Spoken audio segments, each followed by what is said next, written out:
Oke, Bismillahirrahmanirrahim. Assalamualaikum warahmatullahi wabarakatuh. Waalaikumsalam. Waalaikumsalam warahmatullahi wabarakatuh. Jadi kita lanjutkan lagi ya untuk materi di malam hari ini. Jadi materi di malam hari ini adalah terkait dengan machine learning, bagaimana penerapan daripada machine learning di dalam proyek IoT yang kita kembangkan ya. Eh, jadi kemarin kita sudah selesai untuk membahas terkait dengan monitoring dan controlling pada perangkat IoT ya. Jadi bagaimana kita ngirim data dan mengirim data sensor ke internet dan bagaimana selanjutnya kita menerima ya data dari hosting ke perangkat mikro untuk selanjutnya diproses ya. Jadi kalau monitoring itu artinya kita melihat ya, nilai sensor yang terjadi saat ini gitu. Nah, jadi sistem yang kemarin kita kembangkan itu adalah sistem yang real time gitu ya. Artinya setiap perubahan nilai sensor itu nanti akan diterima oleh server secara real time gitu. Nah, beda halnya dengan yang apa namanya? Beda halnya dengan yang monitoring, yang controlling ya. Jadi kalau yang controlling si perangkat mikro yang menerima perintah gitu. Dia menerima adanya instruksi yang dikirim oleh perangkat mikro itu sendiri.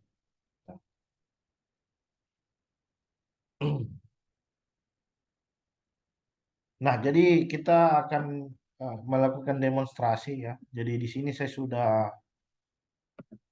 membuat. Jadi kan kemarin proyek kita belajar IoT online ya. Jadi ini proyek kita kemarin. eh, Terus yang mau kita lakukan berikutnya itu adalah eh, bagaimana kita melakukan prediksi ya. Bagaimana selanjutnya kita melakukan prediksi pada data sensor. Jadi untuk melakukan prediksi kan berarti kita harus punya waktu ya. Kita harus punya waktu sebagai atribut tambahannya di situ.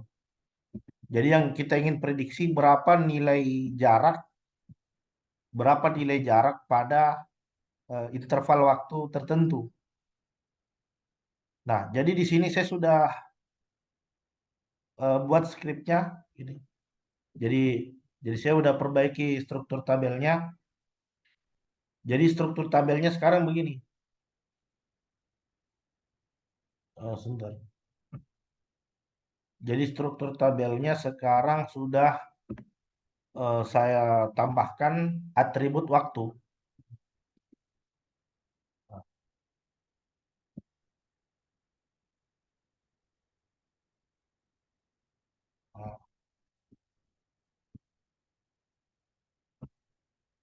Nah, jadi kita cek di PHP My Admin,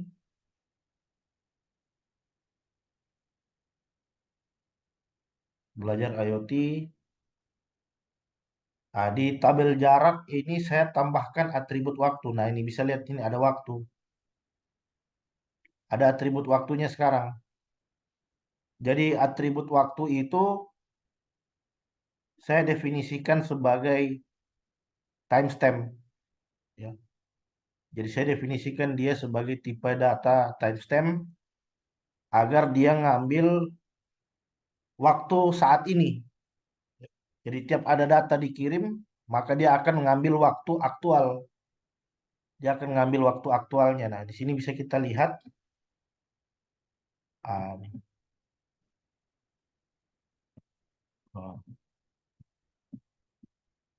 ah, ini. Jadi sekarang data terakhir yang masuk itu nilai sensornya adalah 37. Terus untuk atribut waktunya 19.50-27 ya. Berarti jam 7 malam dan jam 7 lewat 50. Nah, jadi misalkan kalau saya insert lagi data di situ, saya insert data baru 100. Nah, jadi nanti di sini akan bertambah juga data waktu. Jadi di sini nanti akan bertambah juga data waktu. Jadi nilai sensornya berapa, kemudian data waktunya berapa. Ketika saya refresh, nah, coba kita lihat. Nah, ini. Berarti data data baru masuk, data yang baru masuk di sini nilai sensornya 100, kemudian waktunya adalah tahun 2024, bulan 8, tanggal 5, jam 20. Nah, ini 20 lewat 15 menit lewat 17 detik gitu kan. Kalau saya tambah lagi 120, di sini nanti akan bertambah lagi deh.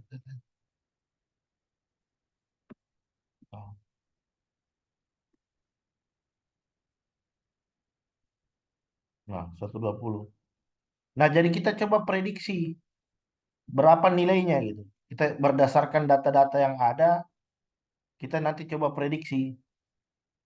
Jadi nanti kan data itu akan menumpuk, data itu nanti kan akan menumpuk berdasarkan waktu ya.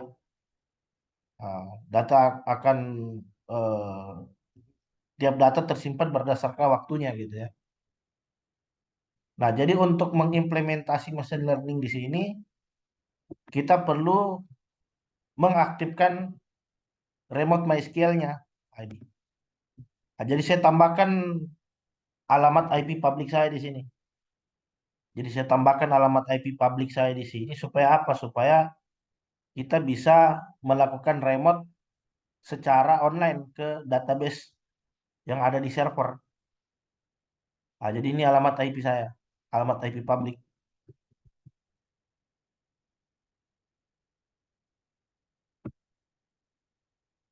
Nah, ini alamat IP publik saya tadi. Jadi saya sudah tambahkan alamat IP publik saya ini. 103, 154, 138, 54. Nah, ini 134. Nah, jadi ketika ketika saya sudah selesai menambahkan untuk IP publik saya di sini saya bisa melakukan tes koneksi terlebih dahulu. Nah, kita coba tes koneksi dulu. Jadi di sini saya sudah buat script namanya koneksi. Nah, namanya koneksi.py. Nah, ini. Jadi ini perintah untuk melakukan koneksi ke database yang ada di server hosting. Nah, ini database. Ini alamat IP server kita kan tadi ya. Nah, ini alamat IP publik dari server.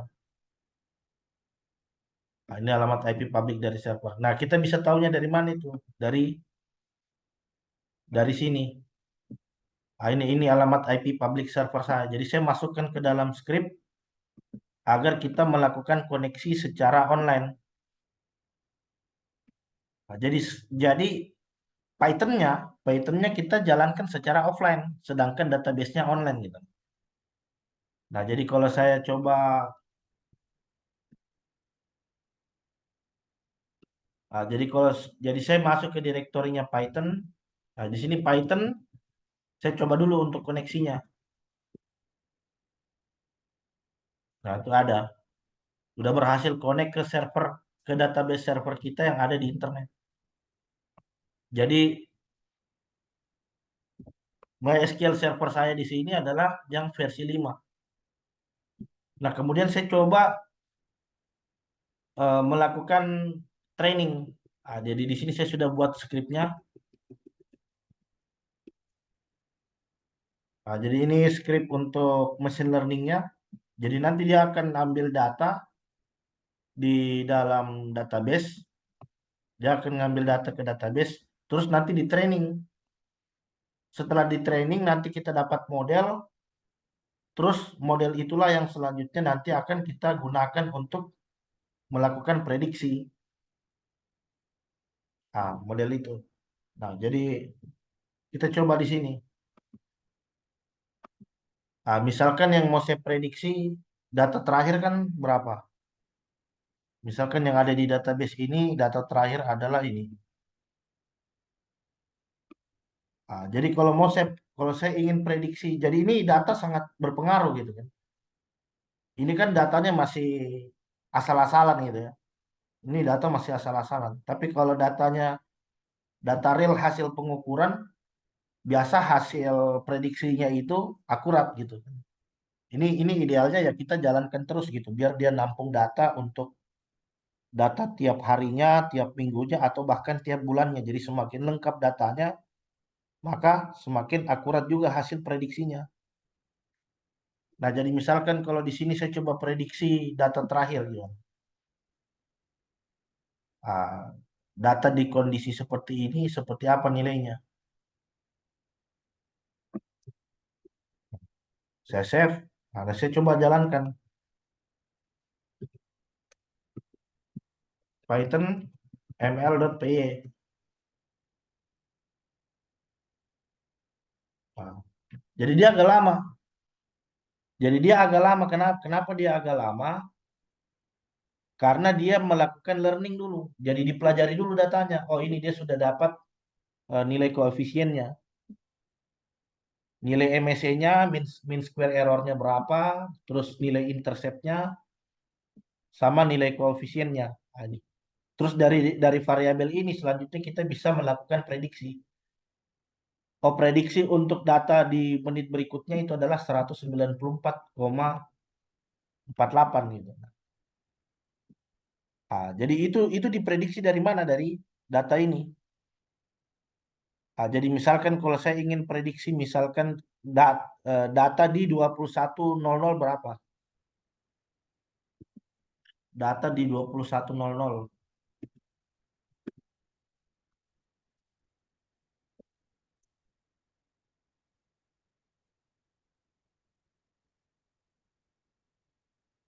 Nah, jadi bisa dibuat grafiknya nanti biar lebih interaktif. Nah, ketika saya coba jalankan,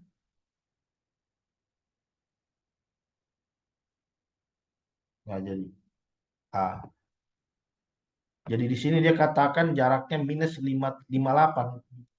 Nah, jadi keberhasilan prediksi ini sangat bergantung pada data gitu. Nah, baru kita kalau lihat di sini kan datanya data dummy ya. Data. Coba lihat ini. Ini sama semua waktunya. Ah, jadi biar hasil prediksinya bagus, datanya harus sesuai kondisi realnya. Ini kan sama semua waktunya kan. Coba lihat. 1946 semua. 1946, 1946. Hmm. Makanya makanya kadang hasil prediksinya meleset karena datanya juga data yang tidak real gitu. Ini kan data dummy gitu ya. Nah, coba lihat. Waktunya 1946 semua. Gimana cara prediksinya mau akurat gitu kan. Nah, jadi kita bisa jadi codingan yang telah kita pelajari di pertemuan kemarin, nah itu kita implementasi ke real board-nya. Terus nanti kita ngambil data jarak, disimpan ke database, terus nanti kita tinggal melakukan prediksi pada data itu gitu. Nah, jadi seperti ini script Python-nya.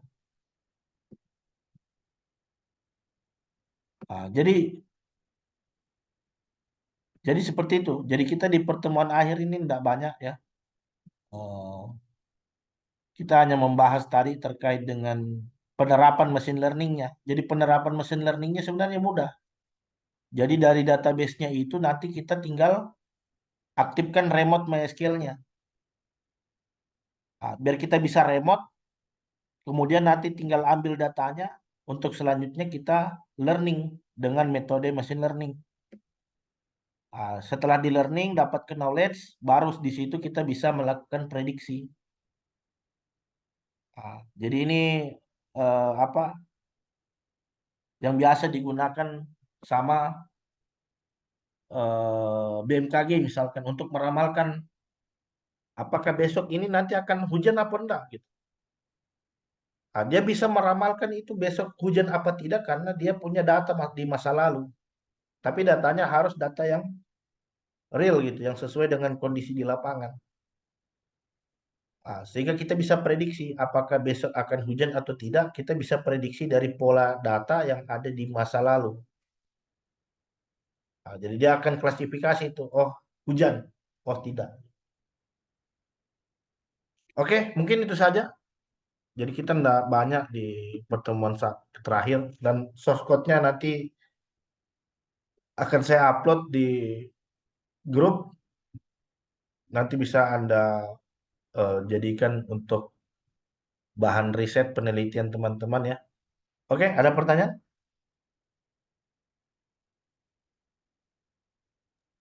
Untuk saya belum, Pak. Oke, jadi ini juga pertemuan terakhir ya teman-teman ya. Jadi nanti silakan ditulis nama lengkapnya untuk sertifikat ya. Jadi nanti akan dibuatkan sertifikat untuk teman-teman peserta pelatihan. Saya kira itu saja. Saya bisa tutup dan ucapan alhamdulillah. Wabillahi taufiq walhidayah. Assalamualaikum warahmatullahi wabarakatuh. Waalaikumsalam warahmatullahi wabarakatuh. Terima kasih, Pak, untuk selama ini udah ngasih ilmu-ilmunya, Ya, sama-sama. Terima kasih pengetahuannya. Mas Arya. Ya, Semoga nanti kita bisa ketemu ya. amin, amin, amin, Mas. Amin, amin. Nah, sukses terus buat teman-teman semua. Terima kasih. Ya, terima kasih, Ya, Pak. Mas. Oke, Pak.